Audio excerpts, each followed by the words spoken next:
దేవుని నామానికి స్తోత్రములు. ఈ ఉదయకాల సమయంలో మీ అందరికీ కూడా నా హృదయపూర్వకమైనటువంటి వందనాలు తెలియజేస్తున్నానండి.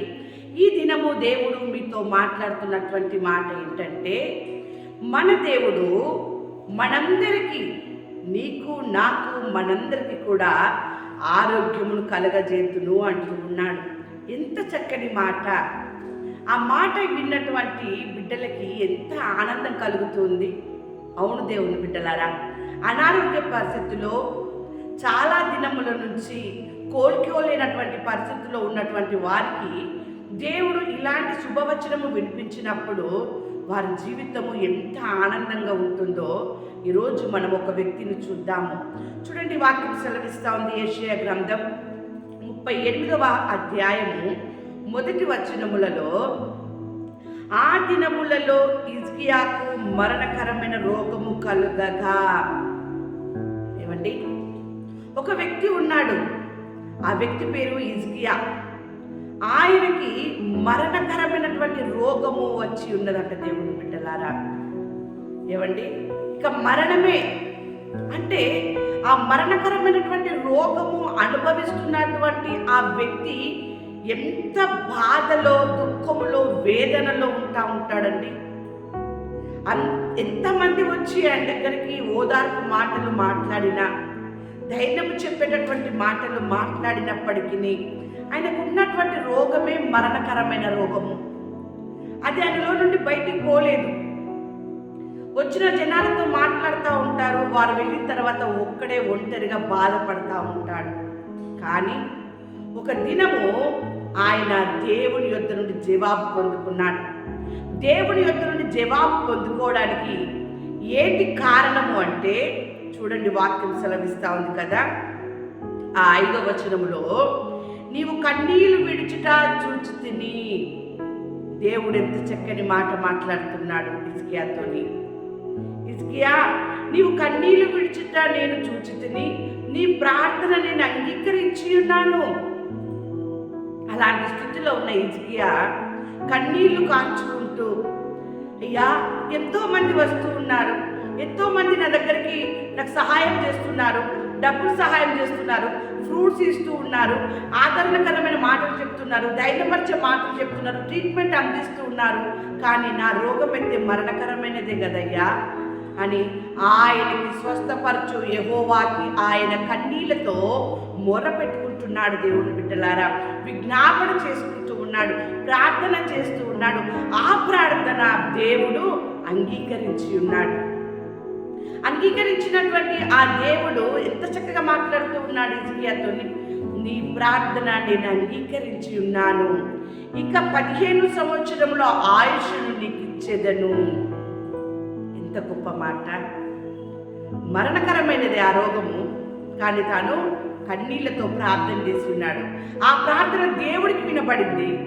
దేవుడికి వినబడినటువంటి ఆ ప్రార్థన దేవుని యొద్ద నుండి జవాబు తీసుకొచ్చింది. ఎన్ని సంవత్సరములండి? 15 సంవత్సరముల ఆయుష్ను నేను నీకు ఇస్తూ ఉన్నాను. ఆ కుమారులో ఎంత ఆనందం ఉంటుంది, ఆ కుమారులో ఎంత సంతోషం ఉంటుంది ఆ మాట విన్నప్పుడు. అలాంటి మాటలే ఈ ఉదయకాల సమయంలో దేవుడు నీకు కూడా వినిపింపజేస్తూ ఉన్నాడు. అలాంటి స్థితిలో నీవు ఉన్నావేమో, అలాంటి బాధలో నీవు ఉన్నావేమో, అలాంటి దుఃఖంలో నీవు ఉన్నావేమో. నీ దేవుడు, ఆయన చూచే దేవుడు. దేవుని బిడ్డలారా, నీవు ప్రార్థన చేయి, నీ ప్రార్థన అంగీకరిస్తాడు, నీ ప్రార్థన జవాబిస్తాడు. ఖచ్చితంగా ఆయన నీకు విడుదలని కలగజేస్తూ ఉంటాడు.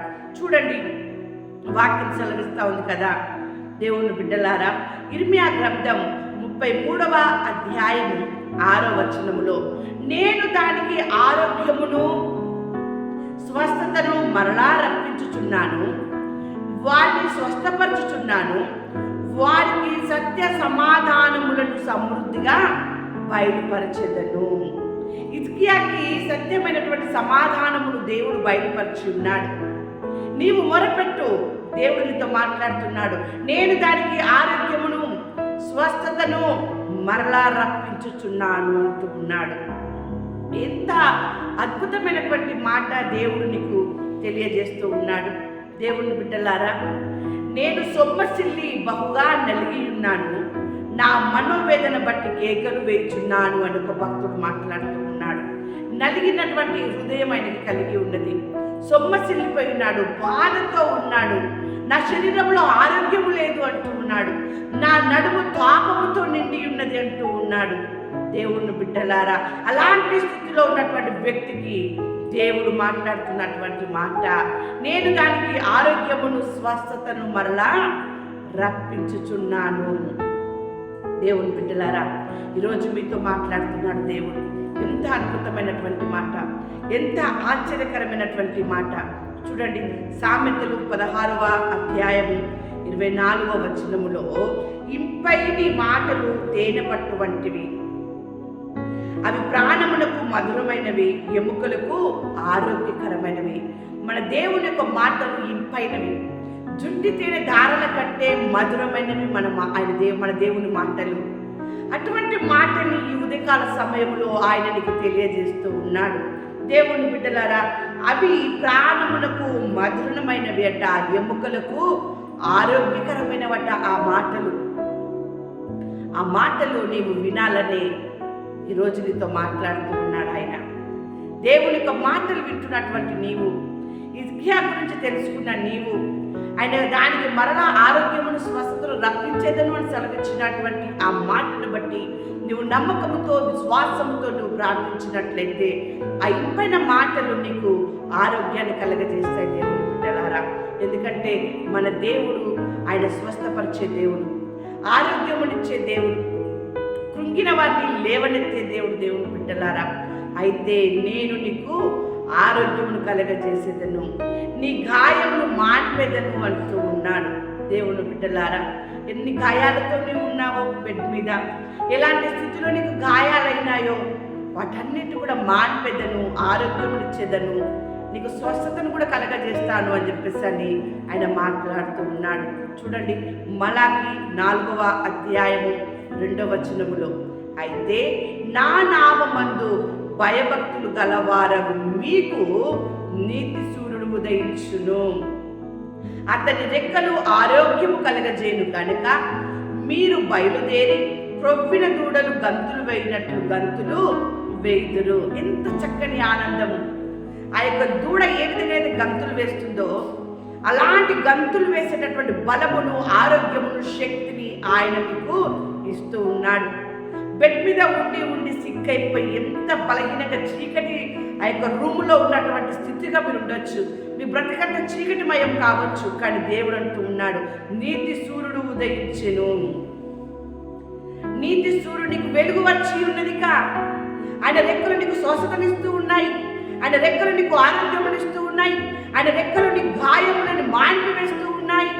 అంత అద్భుతమైన కార్యము నీ జీవితంలో జరుగుతున్నప్పుడు లేక కూడా ఏ విధంగానైతే గంతులు వేస్తాయో ఆ రీతిగా నువ్వు ఆనందంతో గంతులు వేయి, సంతోషంతో గంతులు వేయి.